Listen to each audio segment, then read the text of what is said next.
Welcome friends. आज जो topic हम स्टार्ट कर रहे हैं वो है डायरेक्टिंग। आपने सुना होगा कि फिल्मों के डायरेक्टर होते हैं जो डायरेक्ट करते हैं, यानी जैसे ही वो बोलते हैं एक्शन, सब कुछ एक्शन में आ जाता है। एग्जैक्टली बिल्कुल वैसे ही डायरेक्टिंग होती है, यानी कि सारी चीज़ों को एक्शन में लेकर के आना। डायरेक्टिंग का क्या मतलब होता है? It means giving instructions and guiding people in doing the work, यानी कि डायरेक्शन देना, यानी कि गाइड करना। जब तक मैनेजर्स अपने एम्प्लॉयज़ को गाइड नहीं करेंगे, जब तक टॉप लेवल मिडिल लेवल को गाइड नहीं करेगा, तब तक काम कैसे आगे बढ़ेगा, एक्शन में कैसे आएगा। यानी कि directing means what? Giving instructions and guiding people in doing the work. अब कैरेक्टरिस्टिक्स ऑफ डायरेक्टिंग क्या होती है? इट स्टार्ट्स एक्शन, यानी कि सब कुछ हो गया, प्लानिंग हो गया, ऑर्गेनाइजिंग हो गई, स्टाफ को रिक्रूट कर लिया, अब एक्शन की ज़रूरत है और डायरेक्टर ने मारा क्लिक, एक्शन, यानी कि काम शुरू। पहली कैरेक्टरिस्टिक्स। दूसरा, it takes place at every level of management, चाहे वो टॉप लेवल है, चाहे वो मिडिल लेवल है, चाहे वो लोअर लेवल है, कोई भी लेवल हो, वहाँ पर डायरेक्टिंग की ज़रूरत होती है, यानी कि गाइड करने की ज़रूरत होती है। तीसरी कैरेक्टरिस्टिक्स आती है, it's a continuous process. Guidance कभी भी ख़त्म नहीं होती, यानी कि हमेशा गाइडेंस की ज़रूरत पड़ती रहती है। और अगर मैनेजर्स अपने एम्प्लॉयज़ को गाइड नहीं करेंगे कॉन्टिन्यूसली, तो काम कैसे होगा? It flows from top to bottom, यानी कि जो इंस्ट्रक्शंस आती हैं, जो गाइडेंस आती है, वो टॉप लेवल से मिडिल लेवल से बॉटम लेवल तक जाती है। These are the 4 characteristics of directing. Very simple, ज़्यादा डिटेल में आपके सिलेबस में नहीं है, फिर भी आप नोट्स को रेफर कर सकते हैं डिटेल में जाने के लिए। यानी कि take it easy, chill, chill हो जाओ। हाँ हाँ, chill, take it easy, chill. हाँ हाँ, these are the characteristics of directing. T से टॉप टू बॉटम, यानी कि flows from top to bottom. I से इनिशिएट एक्शन, यानी कि एक्शन में लेकर के आती है सारी चीज़ों को। ई से every level of management required, चाहे वो टॉप लेवल है, मिडिल लेवल है, चाहे वो लोअर लेवल है, सब जगह पर डायरेक्टिंग की ज़रूरत होती है। और चिल, यानी कि कॉन्टिन्यूस प्रोसेस, नेवर एंडिंग, ये चलता रहेगा। तो these are called 4 characteristics of directing. जी हाँ, ये क्वेश्चन आ सकता है, बहुत सिंपल है, इसलिए आपको दिक्कत कर सकता है क्योंकि मोस्टली बच्चे इस पर ज़्यादा ध्यान नहीं देते हैं। वेरी सिंपल, नोट कर लिया आप लोगों ने? प्लीज़ नोट इट डाउन, क्योंकि एक बार लिखना 10 बार सुनने के बराबर होता है, राइट? इसी के साथ छोटा सा टॉपिक और आता है जिसको बोलते हैं हम इम्पॉर्टेंस ऑफ डायरेक्टिंग। पहली इंपॉर्टेंस आती है, it helps to initiate action.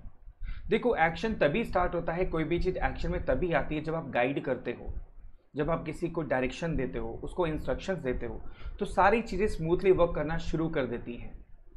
और इस गाइडेंस की वजह से, इंस्ट्रक्शन की वजह से हम सारे एम्प्लॉयज़ के एफर्ट्स को इंटीग्रेट कर पाते हैं, यानी एक दूसरे के साथ कनेक्ट कर पाते हैं, एक दूसरे के साथ जोड़ पाते हैं, राइट? तो दूसरा फ़ायदा डायरेक्टिंग का क्या है कि आप सारे एम्प्लॉयज़ के एफर्ट्स को एक दूसरे के साथ इंटीग्रेट कर सकते हो। तीसरा फ़ायदा यानी importance of directing is it guides employees to fully realise their potential and capabilities.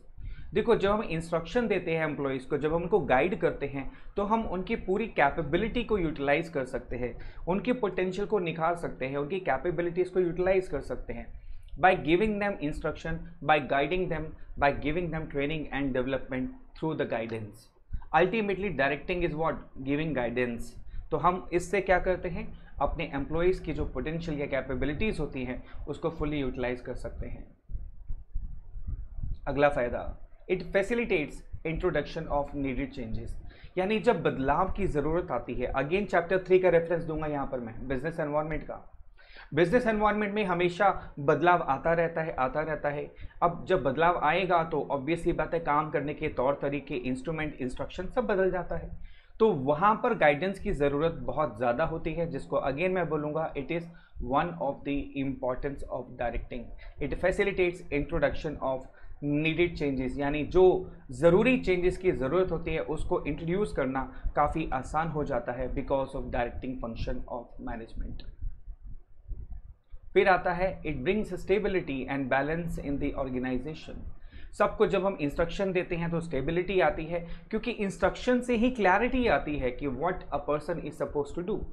उसे क्या करना चाहिए, उसे क्या उम्मीद की जा रही है, ये सब कैसे मालूम चलेगा? जब आप उसको क्या करेंगे, गाइड करेंगे, जब आप उसको क्या देंगे, इंस्ट्रक्शंस देंगे, तो स्टेबिलिटी आएगी और ऑर्गेनाइजेशन में बैलेंस आएगा।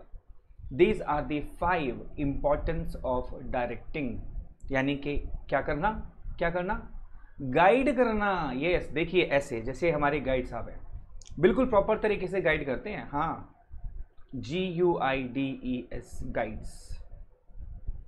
G से गाइड द एम्प्लॉइज, U से यूनाइट एम्प्लॉय एफर्ट्स, इंटीग्रेट करना, I से इनिशिएट एक्शन, सारी चीज़ों को एक्शन में लेकर के आना, D से डिजायर्ड चेंजेस इंट्रोड्यूस, यानी जो नीडेड चेंजेस हैं, जो ज़रूरत है बदलाव की, उसको इंट्रोड्यूस करना काफ़ी आसान हो जाता है because of guidance, because of instructions.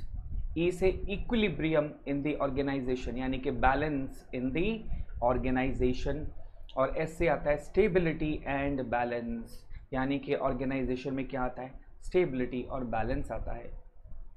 These are called importance of directing. So take it easy, chill. बिल्कुल चिल होकर के इसको समझो, बड़े आराम से समझो। सबसे इंटरेस्टिंग चैप्टर है डायरेक्टिंग, बहुत मज़ा आएगा। अभी आगे जब हम चलेंगे बहुत सारी बातें आपके साथ शेयर करेंगे। फिलहाल take it easy, chill and guide. Guidance की ज़रूरत है आपको, तो you need guidance, you need action, you need direction. Take care, topic is over. मिलते हैं नेक्स्ट टॉपिक में, बाय बाय।